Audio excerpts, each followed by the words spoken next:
ബോറടിപ്പിക്കണില്ല കേട്ടോ. ഞങ്ങൾക്ക് ഇന്ന് അമ്പലത്തിൽ സപ്താഹമാണ്. ഇന്ന് രുക്മിണി സ്വയംവരമാണ്. അപ്പോൾ ഞങ്ങൾക്ക് അമ്പലത്തിൽ പോകണം. അപ്പോൾ വേഗം റെഡി ആയിക്കണം. അപ്പോൾ ഒന്നുമില്ല, ഒരു കാര്യം പറയാൻ വേണ്ടി വന്നതാണ്. അതെ, എൻ്റെ കയ്യിൽ ഒരുപാട് സീഡ്സ് മുളച്ച് നിൽപ്പുണ്ട് കേട്ടോ. പിറ്റൂണിയാണ്. അത് എന്ത് ചെയ്യുന്നതെന്ന് എനിക്കറിയില്ല, എത്രമാത്രം പിടിപ്പിക്കുമെന്നും അറിയില്ല. ഇത് എല്ലാവരും പറയണു സെയിൽ ചെയ്യാൻ പറയണം, പക്ഷെ സെയിൽ ചെയ്യാനും എനിക്കറിയില്ല. അതെ, 2 ചട്ടി നിറയെ മുളച്ചേക്കുന്നുണ്ട്.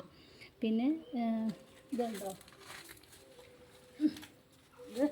ഇത് മദർ പ്ലാന്റാണ്. ഇതിൽ നിന്നും ഇഷ്ടം പോലെ സീഡുകൾ ഉണ്ടാവുന്നുണ്ട്. കുഞ്ഞാണ് ഇത്, കുഞ്ഞിതാണ്, കാരണം ഇത് അവശതയായി തുടങ്ങി. പക്ഷേ അപ്പുറം വൈറ്റ് നിൽപ്പുണ്ട്. വൈറ്റുമ്പോൾ നിറച്ച്, ഇത് വലിയ ചട്ടിയാണ്, പൊക്കാൻ പറ്റില്ല. അത് നിറച്ച് സീഡുണ്ട്. അപ്പോൾ ആർക്കെങ്കിലും ആവശ്യമുണ്ട് ഈ സീഡ്സൊക്കെ എങ്ങനെയും ഞാൻ അയക്കാം, പക്ഷേ ഇത് എങ്ങനെ അയക്കുമെന്ന് എനിക്ക് അറിയാൻ പാടില്ല കേട്ടോ. അപ്പോൾ ആരെങ്കിലും അറിയണവരുണ്ടെങ്കിൽ എനിക്കൊന്ന് പറഞ്ഞു തന്നേരെ. ആവശ്യക്കാരുണ്ടെങ്കിൽ പറഞ്ഞോ. സെയിലല്ല, എന്തിനും വെറുതെ ആണെങ്കിലും കളയാൻ പറ്റില്ലല്ലോ.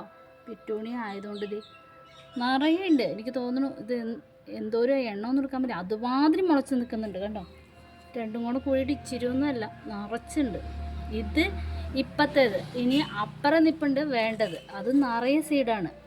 അപ്പോൾ സീഡ്സ് വേണമെങ്കിൽ വിളിച്ചു, നിങ്ങൾ മെസ്സേജ് ഇട്ടോ. സീഡ്സ് വേണമെങ്കിൽ ഞാൻ അയച്ചു തരാം. ഈ തൈകൾ വിടാൻ എനിക്കറിയില്ല കേട്ടോ. Okay, thank you.